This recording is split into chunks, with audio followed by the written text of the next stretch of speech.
1 PM ന്യൂസിലേക്ക് എല്ലാ പ്രിയപ്പെട്ട പ്രേക്ഷകർക്കും സ്വാഗതം. നിയമസഭാ തെരഞ്ഞെടുപ്പ് അടുത്തിരിക്കെ പ്രതിപക്ഷ നേതാവ് വി ഡി സതീശനെ കുരുക്കി വിജിലൻസിന്റെ ശുപാർശ. പുനർജനി പദ്ധതിയിൽ CBI അന്വേഷണം വേണമെന്ന് വിജിലൻസ് മുഖ്യമന്ത്രിക്ക് റിപ്പോർട്ട് നൽകി. വിദേശത്ത് നിന്ന് പണം പിരിച്ചതിൽ FCRA ചട്ടം ലംഘിക്കപ്പെട്ടെന്ന് 1 വർഷം മുമ്പാണ് വിജിലൻസ് റിപ്പോർട്ട് നൽകിയത്. നിയമപരമായി നിലനിൽക്കുന്ന കേസല്ലെന്നും ഏതന്വേഷണം വന്നാലും കുഴപ്പമില്ല എന്നുമാണ് വി ഡി സതീശന്റെ പ്രതികരണം. 1 വർഷം മുൻപാണ് യോഗേഷ് ഗുപ്ത വിജിലൻസ് ഡയറക്ടറായിരിക്കെ ശുപാർശകളടങ്ങിയ റിപ്പോർട്ട് മുഖ്യമന്ത്രിക്ക് കൈമാറുന്നത്. പുനർജനി പദ്ധതിയുടെ പേരിൽ വിദേശത്ത് നിന്നും ഫണ്ട് പിരിച്ചതിൽ FCRA നിയമത്തിന് ലംഘനമുണ്ടെന്നാണ് വിജിലൻസ് കണ്ടെത്തൽ. സ്വകാര്യ സന്ദർശനത്തിനായി കേന്ദ്ര സർക്കാരിൽ നിന്ന് അനുമതി തേടിയ ശേഷം വിദേശത്ത് പോയി ഫണ്ട് സ്വരൂപിച്ചതും അത് കേരളത്തിലെ അക്കൗണ്ടിലേക്ക് എത്തിച്ചതിലും നിയമലംഘനമുണ്ട്. FCRA നിയമം 2010 സെക്ഷൻ 3(2)A പ്രകാരം CBI അന്വേഷണം നടത്തണമെന്നാണ് വിജിലൻസിന്റെ ശുപാർശ. കേരള നിയമസഭയുടെ റൂൾ ഓഫ് പ്രൊസീജിയേഴ്സിലെ അനുബന്ധം 2 റൂൾ 41 പ്രകാരം നിയമസഭാ സാമാജികൻ എന്ന തരത്തിൽ നടത്തിയ നിയമലംഘനത്തിന് സ്പീക്കർ നടപടി സ്വീകരിക്കണമെന്നും വിജിലൻസ് ശുപാർശ ചെയ്തിട്ടുണ്ട്. തനിക്കെതിരെ ഏതന്വേഷണം നടത്തിയാലും കുഴപ്പമില്ലെന്നും രാഷ്ട്രീയമായി നേരിടുമെന്നും വി ഡി സതീശൻ. നമ്മൾ ആരും അറിയാത്തൊരു ഫൈൻഡിങ്, ഭയങ്കര കുഴപ്പം പിടിച്ച എന്തെങ്കിലും ഫൈൻഡിങ് ഉണ്ടെങ്കിൽ MV ഗോവിന്ദൻ പറഞ്ഞവരെ CBIക്ക് വിടട്ടെ, CBI അന്വേഷിക്കട്ടെ. ഞാൻ FCRA വകുപ്പിന്റെ ലംഘനം നടത്തിയിട്ടുണ്ടെന്ന് ഒന്ന് പറഞ്ഞേക്ക്. ഞാൻ പേടിച്ചു പോയെന്ന് പറഞ്ഞു. ഇത് കേട്ടിട്ടേ ഞാൻ പേടിച്ചു പോയെന്നും കൂടി ഒന്ന് പറഞ്ഞേക്ക്.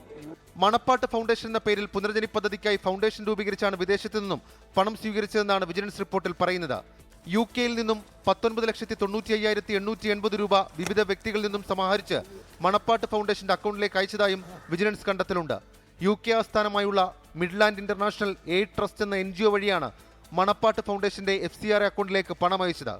UK സംഘടിപ്പിച്ച പരിപാടിയിൽ പങ്കെടുത്തവരോട് പ്രളയബാധിതരായ സ്ത്രീകൾക്ക് പുനരധിവാസത്തിന്റെ ഭാഗമായി നെയ്ത്തുയന്ത്രം വാങ്ങാൻ 500 പൗണ്ട് വീതം നൽകണമെന്ന് വി ഡി സതീശൻ അഭ്യർത്ഥിക്കുന്ന വീഡിയോ തെളിവായി പരിശോധിച്ചെന്നും വിജിലൻസ് റിപ്പോർട്ടിൽ പറയുന്നു.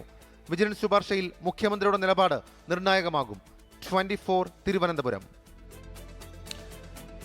പ്രതിപക്ഷ നേതാവിനെതിരായി CBI അന്വേഷണ ശുപാർശയ്ക്കെതിരെ ഒറ്റക്കെട്ടായി പ്രതികരിച്ച് കോൺഗ്രസ് നേതൃത്വം. CBIയുടെ പേര് പറഞ്ഞ് വിരട്ടാൻ നോക്കേണ്ടെന്നും കുതന്ത്രങ്ങളെ ഭയക്കുന്നില്ല എന്നുമാണ് നേതാക്കളുടെ പ്രതികരണം. വിജിലൻസ് ശുപാർശയിൽ സർക്കാർ ഉചിതമായ തീരുമാനമെടുക്കുമെന്ന് CPIM സംസ്ഥാന സെക്രട്ടറി MV ഗോവിന്ദൻ പറഞ്ഞു. ശബരിമല സ്വർണ്ണക്കൊള്ളയിലും മുൻമന്ത്രി ആന്റണി രാജുവിനെതിരായ തൊണ്ടുമുതൽ കേസിലും മുഖം നഷ്ടപ്പെട്ടു നിൽക്കുന്ന LDFന്റെ രാഷ്ട്രീയ പ്രതിരോധമായാണ് പുനർജനി കേസിലെ CBI അന്വേഷണ ശുപാർശയെ കോൺഗ്രസും UDFും കാണുന്നത്. 11 മാസം മുമ്പ് വിജിലൻസ് നൽകിയ ശുപാർശ ലക്ഷ്യ ലീഡർഷിപ്പ് സമിറ്റ് തുടങ്ങുന്ന ദിവസം തന്നെ പുറത്തു വന്നത് ഇതിന്റെ തെളിവായും കോൺഗ്രസ് നേതൃത്വം ചൂണ്ടിക്കാട്ടുന്നു. രാഷ്ട്രീയ ആയുധം എന്നതിനപ്പുറത്ത് കേസിന് ഒരു പ്രസക്തിയുമില്ലെന്നാണ് കോൺഗ്രസ് നേതാക്കളുടെ പ്രതികരണം. ഇതെല്ലാം തെരഞ്ഞെടുപ്പ് വരുമ്പോൾ കാണിക്കുന്ന ഒരു ചെപ്പടി വിദ്യകളല്ലേ, ഇതെല്ലാം ജനം മനസ്സിലാക്കൂലേ, അത്രേ ഉള്ളൂ. രാഷ്ട്രീയത്തിനപ്പുറത്ത് കേസിന് ഒരു ഗൗരവവുമില്ലെന്നാണ് KPCC നേതൃത്വത്തിന്റെയും നിലപാട്. ഇപ്പോൾ മുഖ്യമന്ത്രി ഏറ്റവും പൊതിഞ്ഞ് സംരക്ഷിച്ച അദ്ദേഹത്തിൻ്റെ മന്ത്രിസഭയിൽ അംഗമായിരുന്ന ഒരു വ്യക്തിക്കെതിരെ കോടതി വിധി വന്നപ്പോൾ LDFന്റെ ഇത്തരത്തിലുള്ള അപജയങ്ങൾ ജനങ്ങളുടെ മുമ്പിൽ തുറന്നു കാട്ടപ്പെട്ടപ്പോൾ അതിനെയൊക്കെ ഒന്ന് വാർത്തയിൽ ഒന്ന് കവർ ചെയ്യാൻ വേണ്ടിയിട്ടുള്ള ഒരു കുതന്ത്രം മാത്രം ഇത്. സർക്കാരിന്റെ നടപടി അങ്ങേയറ്റം പരിഹാസ്യമാണെന്നും കോൺഗ്രസ് നേതാക്കൾ ആരോപിക്കുന്നു. ഇതെല്ലാം തെരഞ്ഞെടുപ്പ് അടുത്തുള്ള ചില മാലപ്പടക്കങ്ങളാണ്. വലിയ ഗൗരവമൊന്നും കാണണ്ട. മാലപ്പടക്കം അമിട്ട് പോലും അല്ല, എന്നും പൊട്ടാൻ പോകുന്നില്ല. ധൈര്യമായിട്ടിരുന്നു, ഒരു പ്രശ്നമില്ല. വിജിലൻസിന്റെ ശുപാർശയിൽ സർക്കാർ അനുകൂല നിലപാടെടുക്കുമെന്ന സൂചനയാണ് CPM നൽകുന്നത്. സംസ്ഥാന ഗവൺമെന്റിന്റെ ഒരു പ്രശ്നം മാത്രമല്ല, വിദേശത്തുള്ള പണം അവിടെ പോയി യോഗം ചേരാനും പണം സ്വരൂപിക്കാനൊന്നും ആർക്കും അവകാശമില്ലല്ലോ. അങ്ങനെ വന്ന കാര്യം വെച്ചുകൊണ്ട് എന്താണ് നിയമപരമായ കാര്യം എന്നുള്ളത് ഗവൺമെന്റ് ആലോചിക്കുക എന്ന് മാത്രമേ പറയാൻ പറ്റുള്ളൂ. 24 തിരുവനന്തപുരം. നിയമസഭാ തെരഞ്ഞെടുപ്പ് ചൂടിലേക്ക് കേരളം.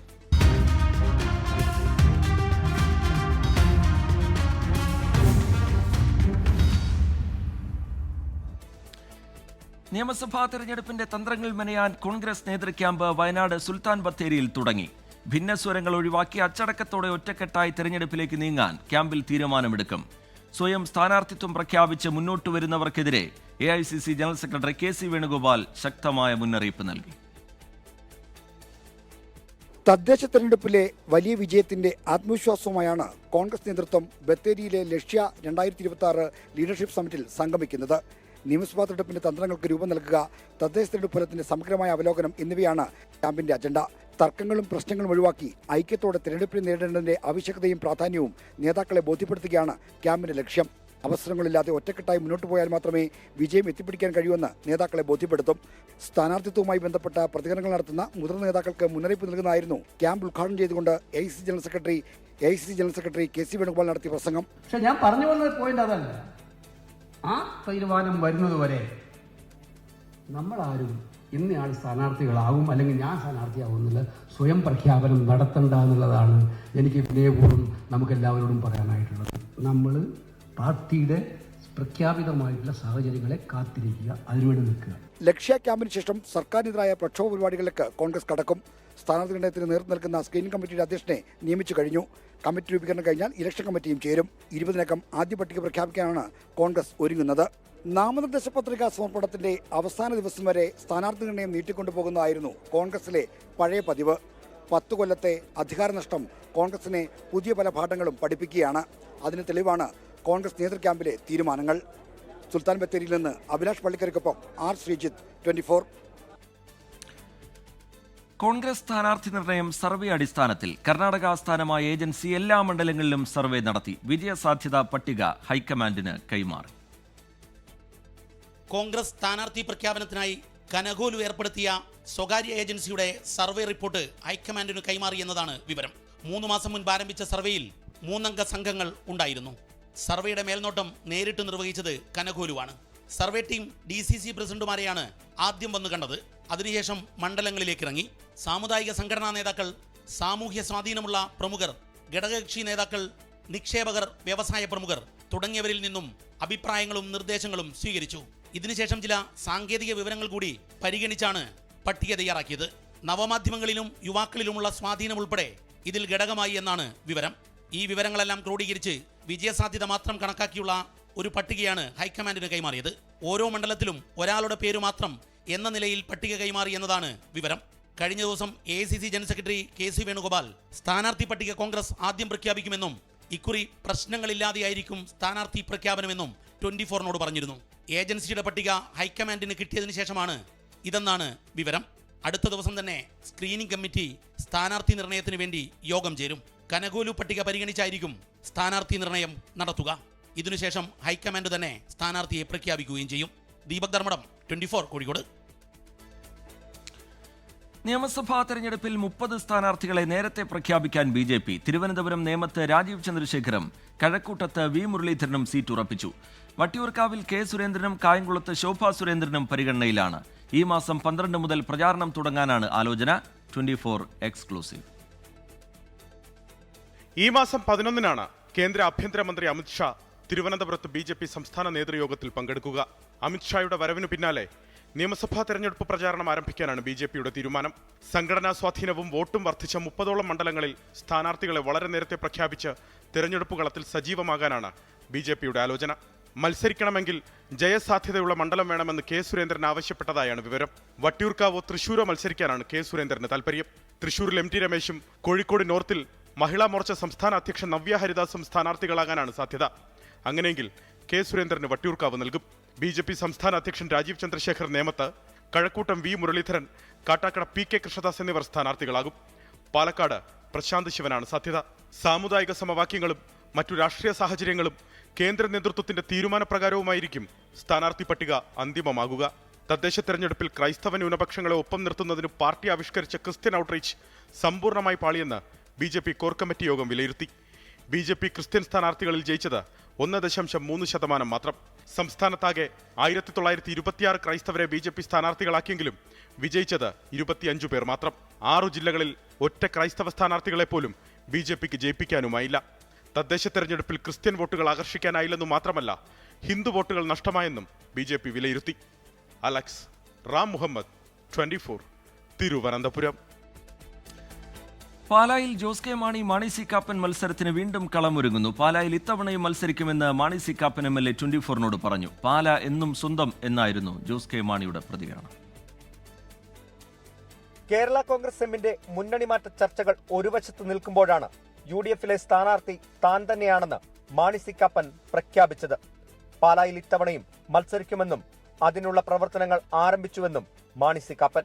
ഞാൻ പാലായിൽ മത്സരിക്കാനുണ്ടാവും, അതിന് യാതൊരു തർക്കവുമില്ല. ആ കാര്യത്തിൽ ജോസ് കെ മാണി വരുവോ വരാതിരിക്കുവോ എനിക്കൊരു വിഷയമല്ല, അത് നമ്മളെ സംബന്ധിച്ച് പ്രശ്നമേ അല്ല. ജോസ് കെ മാണി തന്നെയാകും LDF-നായി കളത്തിലിറങ്ങുക. പാലാ സ്വന്തമെന്ന് ജോസ് കെ മാണി. CPM നേതാക്കന്മാർ പറഞ്ഞിരുന്നു 13ാമത്തെ സീറ്റും ഈ ഒരു പ്രാവശ്യം മാത്രമാണ് ഞങ്ങൾ എടുക്കുന്നത്, അടുത്ത പ്രാവശ്യം ഉണ്ടാവും എന്നുള്ളത്. തീർച്ചയായിട്ടും അതുണ്ടാവും. പാലായെ സംബന്ധിച്ചോളം പാല നമ്മുടെ സ്വന്തമാണ്. ബാക്കി കാര്യങ്ങൾ പാർട്ടി തീരുമാനിക്കും. പാലായിലെ വികസനത്തെ സംബന്ധിച്ചുള്ള ചർച്ചകളും സജീവമായി. പരസ്പരം രൂക്ഷ വിമർശനങ്ങൾ. ഇതിനിടെ BJP സ്ഥാനാർത്ഥിയായി ഷോൺ ജോർജും പാലായിലേക്ക് എത്തിയേക്കുമെന്നും സൂചനയുണ്ട്. അങ്ങനെ വന്നാൽ പാലാ ത്രികോണ മത്സരത്തിലേക്ക് കടക്കുമെന്നും ഉറപ്പാണ്. കോട്ടയത്ത് നിന്ന് അരുൺ നീണ്ടൂരിനൊപ്പം ടോബി ജോൺസൺ, 24. നിയമസഭാ തെരഞ്ഞെടുപ്പിൽ പാലക്കാട് ജില്ലയിൽ സീറ്റ് വെച്ചുമാറണമെന്ന ആവശ്യത്തിൽ ഉറച്ചു മുസ്ലിം ലീഗ്. കോങ്ങാട് സീറ്റിന് പകരം പട്ടാമ്പി വേണം എന്നാണ് ആവശ്യം. കോങ്ങാട് സീറ്റിൽ മത്സരിക്കാനില്ലെന്ന് ജില്ലാ നേതൃത്വം ലീഗ് സംസ്ഥാന നേതൃത്വത്തെ അറിയിച്ചു. പാലക്കാട് ജില്ലയിൽ മണ്ണാർക്കാടിന് പുറമെ വിജയസാധ്യതയുള്ള ഒരു സീറ്റ് കൂടി വേണമെന്നാണ് മുസ്ലിം ലീഗിന്റെ ആവശ്യം. അധിക സീറ്റ് എന്നതിലുപരി നിലവിൽ ലീഗ് മത്സരിക്കുന്ന കോങ്ങാട് സീറ്റ് നൽകി കോൺഗ്രസ് മത്സരിക്കുന്ന പട്ടാമ്പി സീറ്റ് വേണമെന്നാണ് ലീഗ് ആഗ്രഹിക്കുന്നത്. ഇക്കാര്യം ലീഗ് ജില്ലാ നേതൃത്വം സംസ്ഥാന നേതൃത്വത്തെ അറിയിച്ചു. കോങ്ങാട് നമ്മൾ കൊടുത്തിട്ടുള്ള റിപ്പോർട്ട് അവിടെ ലീഗ് മത്സരിക്കുന്നതിനേക്കാൾ ഏറ്റവും ബെറ്റർ കോൺഗ്രസ് മത്സരിക്കലാണ്. അതിന് ബദലായി വിജയസാധ്യതയുള്ള ഒരു സീറ്റ് മണ്ണാർക്കാടിന് പുറമെ പാലക്കാട് ഉണ്ടാവണമെന്ന് നമ്മൾ സ്റ്റേറ്റ് കമ്മിറ്റിയോട് ആവശ്യപ്പെട്ടു. പട്ടാമ്പി മണ്ഡലം കമ്മിറ്റി ആവശ്യപ്പെട്ടിട്ടുണ്ട്, ജില്ലാ കമ്മിറ്റി ആവശ്യപ്പെട്ടു. പട്ടാമ്പി ലീഗ് മത്സരിക്കാൻ കഴിയുമെന്നാണ് നമ്മുടെ പ്രതീക്ഷ. തദ്ദേശ തെരഞ്ഞെടുപ്പിൽ പാർട്ടി മികച്ച മുന്നേറ്റമുണ്ടാക്കിയെന്ന് ലീഗ് അവകാശപ്പെടുന്നു. പാലക്കാട് ജില്ലയിൽ 260 ജനപ്രതിനിധികൾ ലീഗിനുണ്ട്. 13 പഞ്ചായത്തുകളിൽ ഏറ്റവും വലിയ ഒറ്റകക്ഷിയുമാണ്. പ്രത്യേകിച്ച് പട്ടാമ്പി നിയോജക മണ്ഡലത്തിൽ നഗരസഭയും 3 പഞ്ചായത്തുകളും UDF തിരിച്ചുപിടിച്ചു. ഇതിൽ ലീഗിന് നിർണായക റോളുകളുണ്ടെന്നാണ് അവകാശവാദം. ലീഗിന്റെ ആവശ്യത്തിന് മുന്നിൽ കോൺഗ്രസ് നിലപാട് എന്ത് എന്നത് ഏറെ നിർണായകമാണ്. സമീർ ബിൻ കരീം, 24, പാലക്കാട്. സൗദി അറേബ്യയിൽ മദീനയ്ക്കടുത്ത് വാഹനാപകടത്തിൽ മലയാളി കുടുംബത്തിലെ 4 പേർക്ക് ദാരുണാന്ത്യം. മലപ്പുറം മഞ്ചേരി വെള്ളില സ്വദേശികളാണ് മരിച്ചത്. പരിക്കേറ്റ 3 കുട്ടികൾ വിവിധ ആശുപത്രികളിൽ ചികിത്സയിലാണ്. ബന്ധുക്കൾ ഇന്ന് നാട്ടിൽ നിന്ന് സൗദിയിലെത്തും. മദീനയ്ക്കടുത്തുള്ള വാദി ഫർഹയ്ക്ക് സമീപം അൽ യുത്മ എന്ന സ്ഥലത്ത് വെച്ചാണ് വെള്ളിയാഴ്ച രാത്രി മലയാളി കുടുംബം സഞ്ചരിച്ചിരുന്ന വാഹനം അപകടത്തിൽപ്പെട്ടത്. ഇവർ സഞ്ചരിച്ചിരുന്ന GMC വാഹനം ട്രക്കിന് പിന്നിൽ അതിശക്തമായി ഇടിക്കുകയായിരുന്നു. മലപ്പുറം മഞ്ചേരി വെള്ളില സ്വദേശി നടുവത്ത് കളത്തിൽ അബ്ദുൾ ജലീൽ, ഭാര്യ തസ്ന തോടയങ്ങൽ, മകൻ 14-കാരനായ ആദിൽ, ജലീലിന്റെ മാതാവ് മൈമൂനത്ത് കാക്കയങ്ങൽ എന്നിവരാണ് മരിച്ചത്. ജിദ്ദയിൽ ജോലി ചെയ്തിരുന്ന അബ്ദുൾ ജലീൽ ജോലിയുടെ ഭാഗമായി കുടുംബസമേതം ഹായിലിൽ പോയി മടങ്ങുന്ന വഴിയാണ് അപകടം. അപകടത്തിൽ പരിക്കേറ്റ ജലീലിന്റെ മക്കളായ ആയിഷ, ഹാദിയ, നൂറ എന്നിവരെ മദീന കിങ് ഫഹദ് ആശുപത്രിയിലും മദീനയിലെ സൗദി ജർമ്മൻ ആശുപത്രിയിലും പ്രവേശിപ്പിച്ചിരിക്കുകയാണ്. മഞ്ചേരിയിൽ നിന്ന് ബന്ധുക്കൾ ഇന്ന് സൗദിയിലെത്തും. അബ്ദുൽ ജലീൽ കാരണം ഇടയ്ക്ക് വരും പോവും. അവന് ചൈനയിൽ പർച്ചേസിങ്ങിന് പോവും. അവ ചൈനയിൽ തിരിച്ചു വരുമ്പോൾ ജസ്റ്റ് നാട്ടിൽ വന്ന് 2 ആഴ്ചക്ക് നിന്ന് പോവും. അങ്ങനെ വളരെ ആക്റ്റീവായ സ്വന്തം കഠിന പ്രയത്നം കൊണ്ട് വളർന്നു വന്ന ഒരാളാണ് ജലീൽ എന്ന് പറഞ്ഞാൽ. ജലീലിന് 7 മക്കളാണുള്ളത്. വലിയ 3 മക്കൾ പഠനാവശ്യാർത്ഥം നാട്ടിലായിരുന്നു. മറ്റ് 4 മക്കളും ഉമ്മയും കൂടി ഒരു 1.5 മാസം മുമ്പ് ജലീലിന്റെ കൂടെ പോയതാണ്. ജിദ്ദയിലാണ് ഒരു സ്ഥിരതാമസം. ഇതിപ്പോൾ മദീന വിസിറ്റിങ്ങിന് വേണ്ടി പോയതായിരുന്നു. തിരിച്ചു വരുമ്പോഴാണ് അപകടം സംഭവിച്ചത്. മൃതദേഹങ്ങൾ ഇപ്പോൾ മദീനയിലെ ആശുപത്രി മോർച്ചറിയിൽ സൂക്ഷിച്ചിരിക്കുകയാണ്. നിയമ നടപടികൾ വേഗത്തിലാക്കാൻ ഇന്ത്യൻ കോൺസുലേറ്റും മദീനയിലെ സാമൂഹിക പ്രവർത്തകരും രംഗത്തുണ്ട്. നടപടിക്രമങ്ങൾ പൂർത്തിയാക്കി മൃതദേഹങ്ങൾ മദീനയിൽ തന്നെ ഖബറടക്കാനാണ് നീക്കം. 24, ജിദ്ദ. 5 വർഷത്തെ ഇടവേളയ്ക്ക് ശേഷം സൗദി എയർലൈൻസ് വീണ്ടും കരിപ്പൂരിലേക്ക്. 2020-ലെ വിമാനാപകടത്തെ തുടർന്ന് നിർത്തിവെച്ച സർവീസുകൾ അടുത്ത മാസം 1-ാം തീയതി മുതൽ പുനരാരംഭിക്കും. റിയാദ് കോഴിക്കോട് സെക്ടറിലേക്കുള്ള ടിക്കറ്റ് ബുക്കിംഗ് ആരംഭിച്ചു. മലബാറിലെ പ്രവാസികളുടെയും ഹജ്ജുംറ തീർത്ഥാടകരുടെയും നീണ്ട കാത്തിരിപ്പിന് വിരാമമാകുന്നു. 2020 ഓഗസ്റ്റിലുണ്ടായ വിമാനാപകടത്തെ തുടർന്ന് കരിപ്പൂരിൽ വലിയ വിമാനങ്ങൾക്ക് നിയന്ത്രണം ഏർപ്പെടുത്തിയതോടെയാണ് സൗദി എയർലൈൻസ് സർവീസ് നിർത്തിവച്ചത്. 5 വർഷത്തെ ഇടവേളയ്ക്ക് ശേഷം സൗദി എയർലൈൻസ് കരിപ്പൂരിലേക്ക് തിരിച്ചെത്തുകയാണ്. റൺവേ നിയന്ത്രണങ്ങൾ നിലനിൽക്കുന്നതിനാൽ വലിയ വിമാനങ്ങൾക്ക് പകരം ഇടത്തരം വിമാനമായ എയർബസ് A321 നിയോ സീരീസിലുള്ള വിമാനങ്ങളാണ് സൗദി എയർലൈൻസ് സർവീസിനായി ഉപയോഗിക്കുന്നത്. ഫെബ്രുവരി 1-ന് സർവീസ് ആരംഭിക്കും. സൗദി എയർലൈൻസിന്റെ വെബ്സൈറ്റിലും സിസ്റ്റത്തിലും ബുക്കിംഗ് ലഭ്യമായി തുടങ്ങി.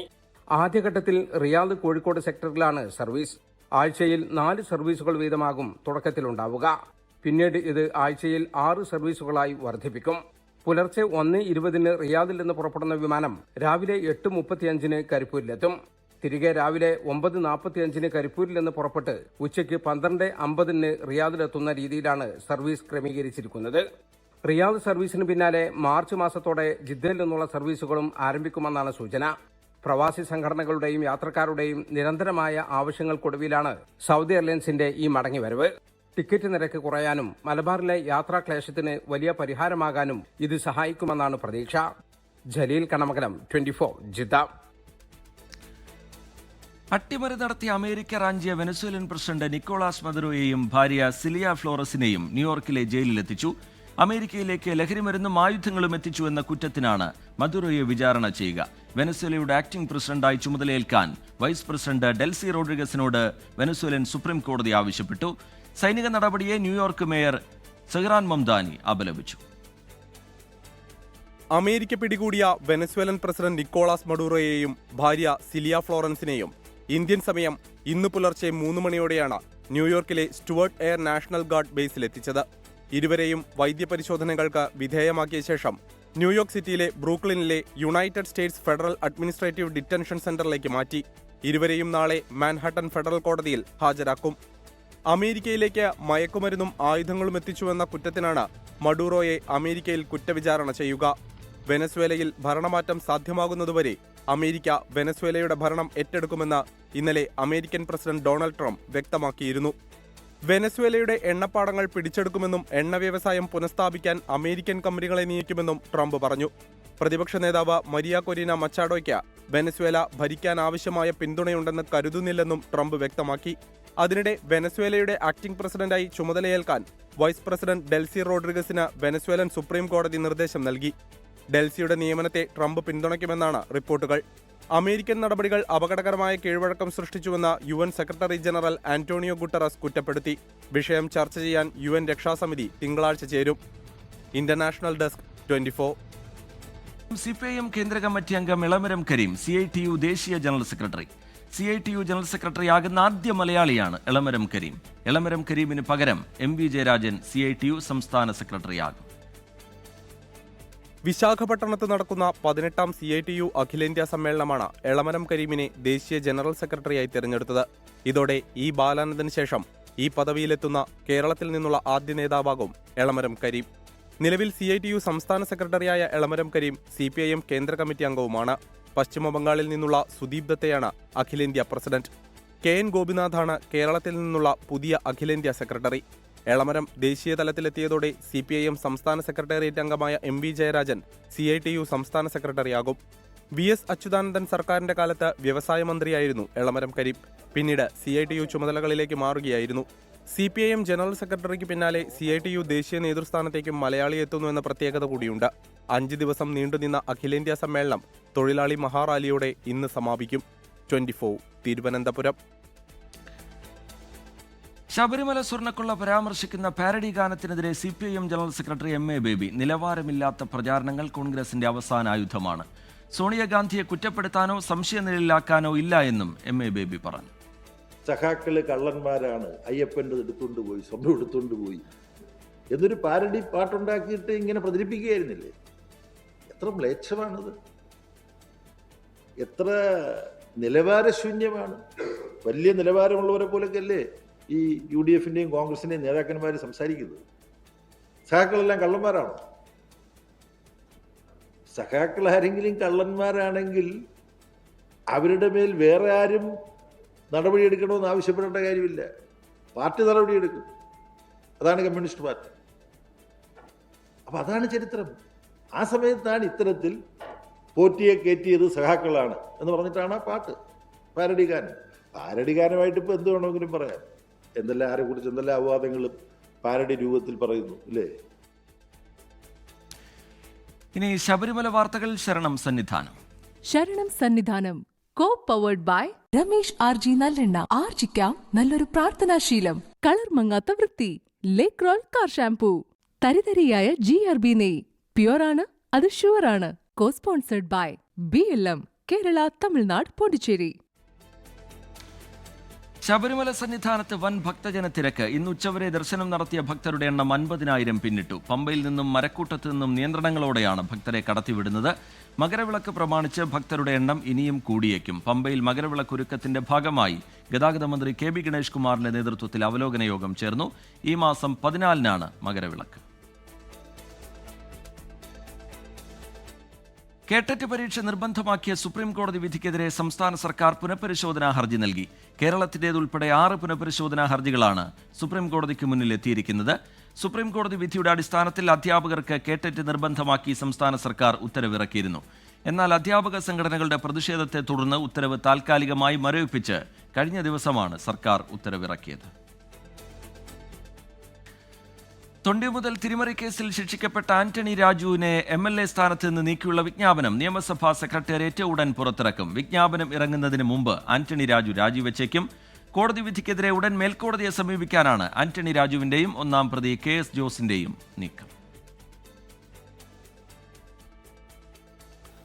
തൊണ്ടി മുതൽ തിരിമറി കേസിൽ കോടതി 3 വർഷം തടവിനെ ശിക്ഷിച്ചതിനെ തുടർന്നാണ് ആന്റണി രാജുവിന് MLA സ്ഥാനം നഷ്ടമായത്.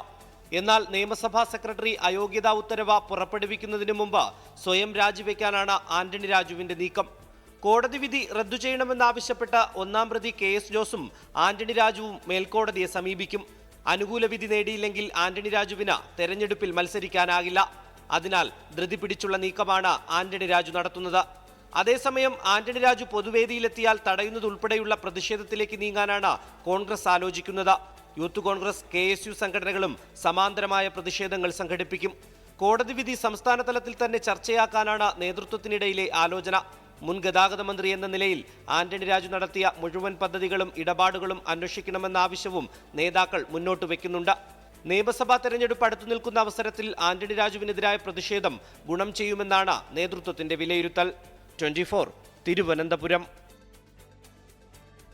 തൃശൂർ റെയിൽവേ സ്റ്റേഷനിൽ വൻ തീപിടുത്തം. റെയിൽവേ പാർക്കിംഗിൽ നിർത്തിയിട്ട് 600ഓളം ബൈക്കുകൾ കത്തിനശിച്ചു.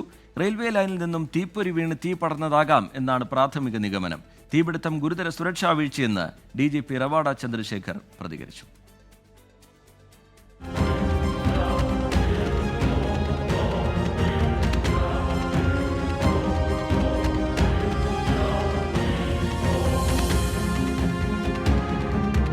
ഒരു 6:20, 6:30-ക്കുള്ളിലാണ് ഇത് ഉണ്ടായത്. ഇലക്ട്രിക്കിൻ്റെ ഇത് പോകണ്ടല്ലോ, മറ്റേ ട്രെയിൻ പോകാൻ വേണ്ടിയിട്ട് അതിൽ നിന്ന് ഒരു ചെറിയൊരു സ്പാർക്കിങ്ങാണ് വീണത്. ഈ വണ്ടി നമ്മൾ മൂടില്ലേ, കവറ്, ആ കവറ് കവറിനെയാണ് ആ തീപ്പൊരി വീണത്. ഈ തീ പ്ലാസ്റ്റിക് അല്ല, ഇന്ന് തീ ആ കവർ ഊരി കളഞ്ഞാൽ മതിയായിരുന്നു. അതുണ്ടായില്ല. പെട്രോൾ ടാങ്ക് പൊട്ടി. ഫയർഫോഴ്സ് എത്തുമ്പോഴേക്കും പാർക്കിംഗ് ഏരിയ ഒരു തീഗോളമായി മാറി. മേൽക്കൂര ചൂടിൽ ഇടിഞ്ഞു താഴ്ന്നു. ഇതോടെ നടുവിൽ കുടുങ്ങിയ വാഹനങ്ങളിലെ തീ നിയന്ത്രിക്കാൻ കഴിയാത്ത സ്ഥിതിയായി. സമീപത്ത് നിർത്തിയിട്ടിരുന്ന റെയിൽവേയുടെ അറ്റകുറ്റപ്പണിക്ക് ഉപയോഗിക്കുന്ന എഞ്ചിനും ഭാഗികമായി തീപിടിച്ചു. കൂടുതൽ യൂണിറ്റ് ഫയർഫോഴ്സ് എത്തി നടത്തിയ ശ്രമത്തിനൊടുവിലാണ് തീ നിയന്ത്രണ വിധേയമായത്. ട്രാക്കിൽ നിർത്തിയിട്ടിരുന്ന പാസഞ്ചർ ട്രെയിൻ പിന്നോട്ടെടുത്ത് സുരക്ഷിതമാക്കിയതും അപകടത്തിന്റെ വ്യാപ്തി കുറച്ചു. വളരെ ഭീകരമായിട്ടുള്ള അപകടത്തിലേക്ക് പോകാവുന്ന ഒരു പ്രശ്നമാണ്. ഈ വിധത്തിലെങ്കിലും ഇപ്പോൾ നമുക്ക് തീ അണച്ച് തൽക്കാലം ഗുരുതരാവസ്ഥയിൽ നിന്നും രക്ഷപ്പെടാൻ പറ്റിയത്. പ്രാഥമികമായി ഒരു റിപ്പോർട്ട് സർക്കാരിന് നൽകാൻ ജില്ലാ പോലീസ് കമ്മീഷണറോട് നിർദ്ദേശം കൊടുത്തിട്ടുണ്ട്. അന്വേഷണത്തിന് പ്രത്യേക സംഘത്തെ നിയോഗിച്ചെന്ന സ്ഥലത്ത് പരിശോധന നടത്തിയ ശേഷം DGP Rawada Chandrasekhar eye witness പറഞ്ഞ കാര്യത്തിൽ അവർ പറഞ്ഞത് ഇവിടുത്തെ സ്പാർക്ക് മറ്റേ മോളിലുള്ള ഹെഡിലെ നമ്മുടെ ഈ റെയിൽവേ ലൈനിന്റെ വീണ് സ്പാർക്ക് പറഞ്ഞതാണ്. അതിന്റെ കാര്യങ്ങളും അന്വേഷണ ഭാഗമായിട്ട് മുന്നോട്ട് കൊണ്ടുപോകുന്ന തെളിവെടുപ്പെടുത്തിയേക്കുന്നതിലേക്ക്. ബൈക്കിന് മുകളിൽ റെയിൽവേയുടെ വൈദ്യുതി ലൈനിൽ നിന്നുള്ള തീപ്പൊരി വീണതാണ് അപകടത്തിനിടയാക്കിയതെന്ന ജീവനക്കാരുടെ വാദം റെയിൽവേ തള്ളി. റെയിൽവേയും ആഭ്യന്തര അന്വേഷണം ആരംഭിച്ചിട്ടുണ്ട്.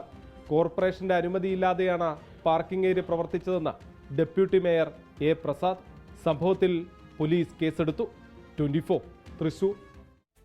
24-നോടുള്ള സ്നേഹം ഡയറിക്കുറിപ്പുകളായി രേഖപ്പെടുത്തിയ പട്ടാമ്പി സ്വദേശി ഗുഡ് മോർണിംഗ് വിത്ത് SKNൽ അതിഥിയായെത്തി.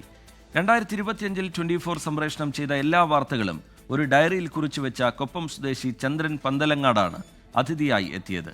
പുതുവർഷ സമ്മാനമായി ഈ ഡയറി ചന്ദ്രൻ 24-ന് അയച്ചു തന്നിരുന്നു.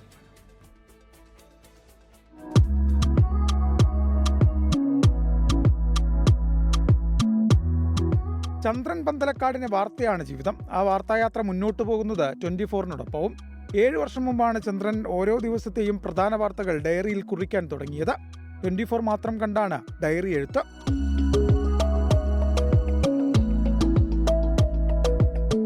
ൽ 24-ൽ സംപ്രേക്ഷണം ചെയ്ത എല്ലാ വാർത്തകളും ഈ ഡയറിയിൽ കുറിച്ചു വെച്ചിട്ടുണ്ട്. പുതുവർഷ സമ്മാനമായി ഈ ഡയറി ചന്ദ്രൻ 24-ന് അയച്ചു തന്നു. വ്യത്യസ്തനായ 24-ന്റെ ഈ പ്രേക്ഷകൻ Good Morning with R Sreekandan Nair ഷോയിൽ അതിഥിയായി എത്തി. രാവിലെ എണീറ്റ് കഴിഞ്ഞാൽ ആദ്യം 24 ഒന്ന് കാണാതെ മറ്റ് പരിപാടികളിലേക്കൊന്നും കടക്കാറില്ല. കാരണം എന്തെന്നാൽ 24 ചാനൽ വസ്തുതാപരമായ വാർത്തകൾ സത്യസന്ധതയോട് കൂടിയിട്ട് പൊതുജനങ്ങളിലേക്ക് എത്തിക്കുന്ന, പക്ഷഭേദമില്ലാതെ എത്തിക്കുന്ന ഒരു ചാനലാണ്. അതുകൊണ്ട് മാത്രമാണ് ആ ചാനലിന് ഞങ്ങൾക്ക് ഏറ്റവും പ്രിയപ്പെട്ടതായി മാറിയത്. വരും വർഷങ്ങളിലും വാർത്തകളെ സൂക്ഷ്മമായി നിരീക്ഷിച്ച 24-നോടൊപ്പം തുടരാനാണ് ഈ പാലക്കാടുകാരന്റെ ആഗ്രഹം. News desk 24. ഈ റിപ്പോർട്ടോടെ 1 PM ന്യൂസിന്റെ സമയം ഇവിടെ പൂർത്തിയാവുകയാണ്.